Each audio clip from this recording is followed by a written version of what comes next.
시편 39편 다윗의 시인데 어떤 상황 가운데 이 시를 썼느냐면요, 악한 자에게 음해를 당했을 때 마음에 화가 나잖아요. 마음에 분노가 일어나요. 그럴 때에 어떻게 해야 되나? 같이 화를 내면 강아지 2마리가 진흙탕에서 싸운 거랑 똑같아요. 이겨봤자 상처투성이에요. 악한 자랑 싸워서 이겼다고 좋아할까? 아무것도 없어요. 다윗이 시편 39편에서 그 억울한 일을 당했을 때, 특히 사울왕에게 충성한 것밖에 없는데 결국 다윗을 죽이려고 군사를 풀고 여기저기 쫓겨다니다가 결국은 이스라엘에서는 피할 곳이 없어 블레셋 땅으로 도망까지 가잖아요. 이게 도망갈 때 다윗이 무슨 생각을 했겠어요? 왜 나를 억울하게 누명을 씌워서 이렇게 죽이려고 쫓아다니나? 화가 나겠죠. 힘이 없어서 그렇지 힘만 있으면 사울왕을 그냥 두겠습니까? 그때 마음에서 막 분노가 끓어오를 때 다윗이 어떻게 했는가? 그게 시편 39편이라고 말씀드렸습니다. 우선 그럴 때에 침묵할 수 있겠느냐? 그걸 묻는 거예요. 잠잠할 수 있겠느냐? 그리고 침묵하면서 하나님의 도우심을 구하라는 거거든요. 하나님의 도우심을 구하라. 하여튼 그러한 일이 있을 때 세월 낭비하지 않고 아름답게 모든 일을 처리하려면은 침묵하면서 하나님의 도우심을 구하는 것, 그것이 세상을 승리하는 방법이다라고 하는 것입니다. 악한 자를 직접 상대하지 말랍니다. 아무리 속이 상하고 화가 나도 직접 상대하지 말래요. 악한 자와 나 사이에 하나님을 끼워 넣으랍니다. 하나님을 끼워 넣어라. 그래서 원수 갚는 것을 결코 우리가 하면 안 된다는 거예요. 하나님께 맡기라는 겁니다. 그리고 악한 자임에도 불구하고 우리가 할 수 있는 일은 그냥 사랑하래요. 쉽진 않겠지만 그냥 사랑하래요. 원수 갚는 일은 하나님께 맡기고. 자, 이렇게 악한 자인데도 불구하고 우리가 선하게 대하면 영적 점수가 올라간답니다. 우리의 영적인 점수가 올라가요. 악한 자임에도 불구하고 선하게 대한다면 영적으로 실력이 있는 사람입니다. 자, 우리 7절, 8절 한번 읽어보겠습니다. 7절, 8절 시작. 주여, 이제 내가 무엇을 바라리요? 나의 소망은 주께 있나이다. 나를 모든 죄에서 건지시며 우매한 자에게서 욕을 당하지 아니하게 하소서. 악한 일이 생겼을 때 내가 직접 해결하지 않고 하나님께 미루어 두라. 하나님께 맡기라. 그걸 믿음이라고 합니다. 믿음. 특히 나에게 아픔을 준 그 사람, 악한 자지요. 그 일 하나 가지고 그 사람은 악한 사람이다라고 성급하게 판단하지 말래요. 하나님께 맡기래요. 왜냐하면 그 사람이 나한테 행한 악한 행동 하나, 그것 때문에 그 사람 망하기를 바라고, 그 사람 가정 전체가 망하기를 바라고, 그 사람이 하는 일을 다 망하기를 바라고. 왜요? 악한 자라고 생각하니까. 왜 그런 생각해요? 나한테 행한 악한 행위 때문에. 그런데 과연 그 사람이 내가 생각하는 악한 사람 맞을까? 나한테는 악한 행동을 해서 악한 자라고 생각하는데 그 사람을 좋은 사람이라고 평가하는 사람도 많이 있습니다. 단지 나한테 잘못하고 악하게 해서 나는 악한 사람이라고 생각하지만, 그래서 그 사람이 나한테 행한 악한 행동 하나 때문에 저 사람 망하게 해주세요. 저 사람 가정도 다 망하게 하고 하는 일 다 망하게 하고 막 분노가 치밀으니까요. 그렇게 함부로 평가하지 말라는 거예요. 나한테 악한 행동을 했더라도 하나님, 저 사람이 악한 사람인지 아닌지 난 모르겠습니다. 나한테는 악한 행동을 했는데 저 사람 평가는 하나님이 해주십시오. 그리고 그것마저도 하나님께 맡기라는 겁니다. 그러면서 어떤 생각을 하라고 하느냐면 악한 자가 나한테 악행을 행할 때에 하나님이 저 악한 사람의 손을 통해서 나를 낮추시는구나, 나를 겸손하게 만드는구나. 그래서 그거를 침묵하고 잘 감당하면 영적 실력이 올라간다는 거예요. 그래서 다윗이 9절처럼 말하는 겁니다. 9절 볼까요? 시작. 내가 잠잠하고 입을 열지 아니함은 주께서 이를 행하신 까닭이니이다. 악한 자가 자기를 공격해서 분노가 치밀어 오르게 하는 거, 이거 하나님이 저 사람 손을 통해서 나를 겸손하게 만들려고, 나에게 복 주려고 지금 저렇게 하는 것이니 나는 잠잠하겠습니다. 왜요? 하나님이 하고 있다는 걸 알고 있으니까. 다시 말씀드리면 어린애기가 엄마한테 해초리를 맞으면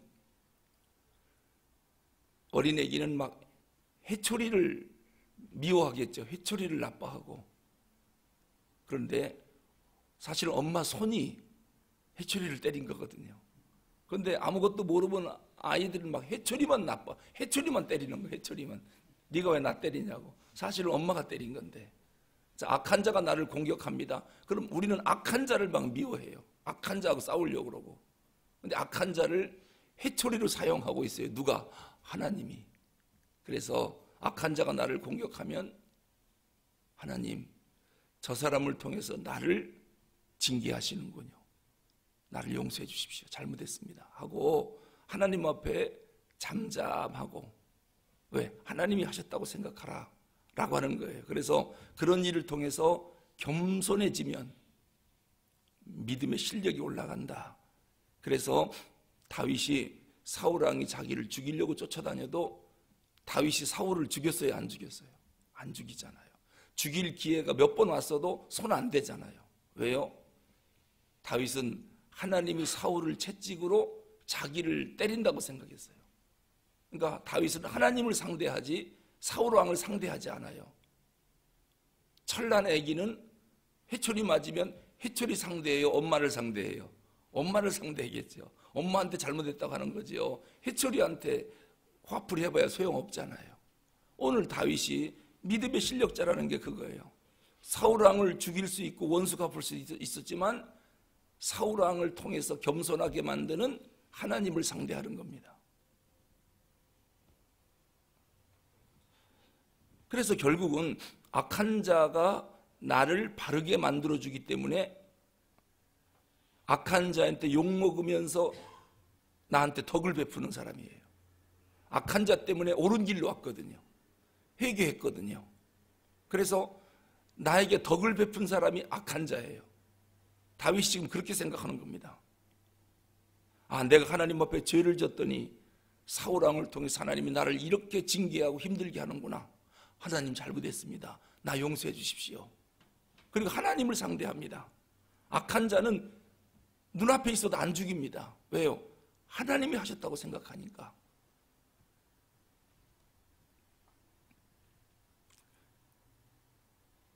만약에 저 악한 자를 통해서 나를 이 정도로 힘들게 했지, 악한 자를 통하지 않고 하나님이 직접 나를 상대한다면 악한 자가 나를 공격한 것보다 100배, 1000배 공격을 받아도 할 말이 없는 사람이다. 그래도 악한 자가 저 정도로 공격해 준 것은 감사하다. 나를 깨닫게 해줬다. 하나님이 직접 나를 대했다면 나는 죽었을 거다. 다윗이 지금 그렇게 생각하는 거예요. 악한 자의 역할, 사울왕의 역할이 뭔가를 다윗이 아는 겁니다. 그래서 다윗은 사울왕이 공격할 때마다 하나님을 대하면서 그냥 엎드려서 회개하는 겁니다. 이게 다윗이 바르게 쓰는 거죠. 그리고 사울왕은 이제 누가 처리합니까? 다윗만 바로 서면, 어린애기만 바로 서면 회초리는 이제 엄마가 꺾어버립니다. 아궁지에 불 떼버립니다. 필요 없거든요. 그래서 다윗이 바르게 쓰니까 하나님이 사울을 처리해버리잖아요. 회초리를 꺾어서 아궁지에 떼버리니까 사울왕이 얼마나 비참하게 최후를 맞이합니까?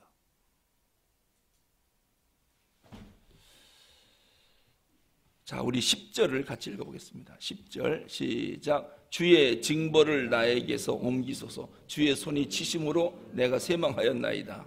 지금 사울왕이 치는 거지 주의 손이 치는 게 아니거든요.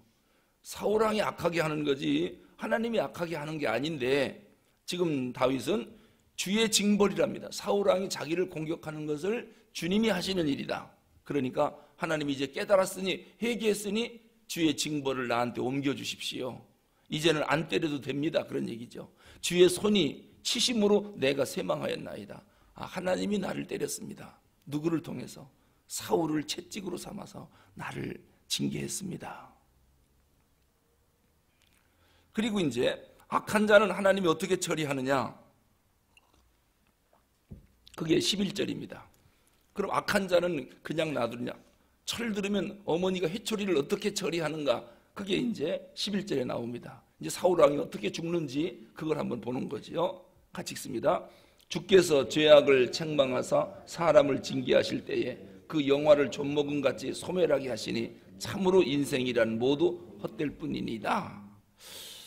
이제 죄악을 책망하는데, 악한 사람을 하나님이 처리하는데 어떻게 처리하냐면요, 그 영화를, 즉 사울왕의 영화를, 왕이니까 얼마나 영광을 누렸겠습니까? 그것을 좀먹음같이 소멸하게 하시니, 좀 먹는 게 하루아침에 확 무너져요. 아무도 모르게 점점점 망해가요. 좀 먹는 건 그렇지요. 서서히 구멍 뚫어서 나중에는 옷을 못 쓰게 만들잖아요.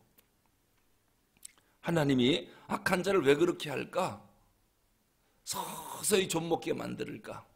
그래서 의인은 망할 것 같지만 하나님이 축복하니까 막 서서히 일어납니다. 그래서 10년, 20년, 30년 지나고 보니까, 아니 저 사람이 저렇게 잘 될 수가 있나? 의인이 받은 복이에요. 근데 악한 자는 그렇게 영화롭더니 뭔가 모르게 자꾸 무너져가는 거예요. 나중에는 보니까 완전히 무너진 거예요. 좀 먹듯이 없어진 거예요.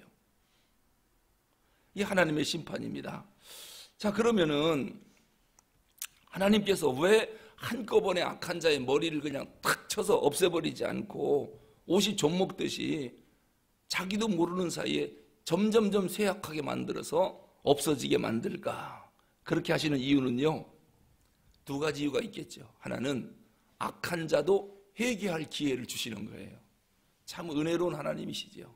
네가 아무리 악했어도 회개하면 하나님이 다시 은혜를 주시겠다는, 그래서 하루아침에 무너뜨리지 않아요.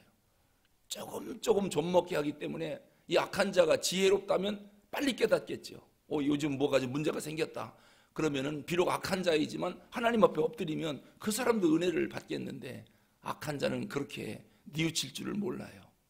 그래서 회개할 기회를 주지만 결국은 회개할 기회를 못 찾는 것입니다. 그리고 또 하나는 모든 사람으로 하여금, 즉 의인들로 하여금 악한 자가 어떻게 망하는지 구경하게 시키는 겁니다.